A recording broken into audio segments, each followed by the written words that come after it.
आज हम आपको कहानी सुनाएंगे रेत से चीनी अलग करना।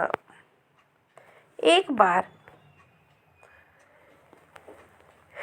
बार बादशाह अकबर, बीरबल और सभी मंत्रीगण दरबार में बैठे हुए थे। सभा की कार्यवाही चल रही थी। एक एक करके राज्य के लोग अपनी समस्याएं लेकर दरबार में आ रहे थे। इसी बीच वहां एक व्यक्ति दरबार में पहुंचा। उसके हाथ में एक मर्तबान था।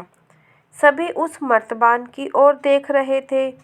तभी अकबर ने उस व्यक्ति से पूछा, क्या है इस मर्तबान में? उसने कहा, महाराज, इसमें चीनी और रेत का मिश्रण है। अकबर ने फिर पूछा, किस लिए?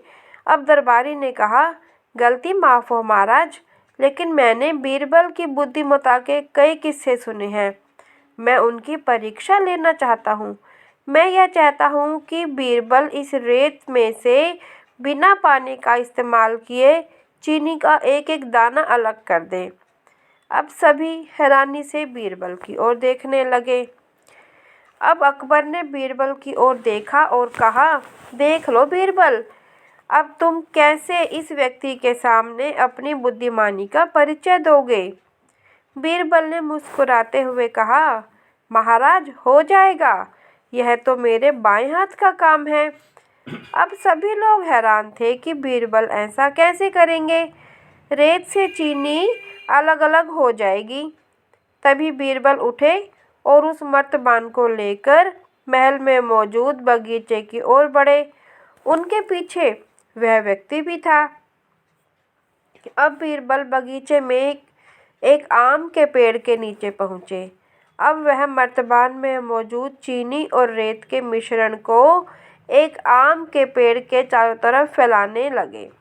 तभी उस व्यक्ति ने पूछा, अरे, यह क्या कर रहे हो? इस पर बीरबल ने कहा, यह आपको कल पता चलेगा। इसके बाद दोनों महल में वापस आ गए। अब सभी को कल सुबह का इंतजार था।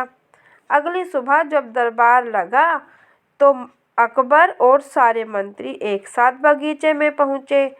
साथ में बीरबल और रेत व चीनी का मिश्रण लाने वाला वह व्यक्ति भी था। सभी आम के पेड़ के पास पहुंच गए। सभी ने देखा कि अब वहां सिर्फ रेत पड़ी हुई है।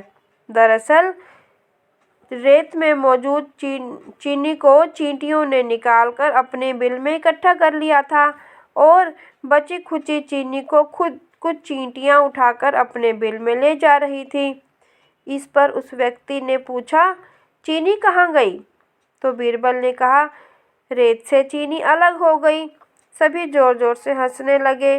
बीरबल की यह चतुराई देखकर अकबर ने उस व्यक्ति से कहा, अगर अब तुम्हें चीनी चाहिए तो तुम्हें चींटियों के बिल में घुसना पड़ेगा। इस पर सभी ने फिर से ठहाका लगाया और बीरबल की तारीफ करने लगे। इस कहानी से हमें शिक्षा मिलती है, किसी को नीचा दिखाने का प्रयास आपके लिए हानिकारक हो सकता है। धन्यवाद।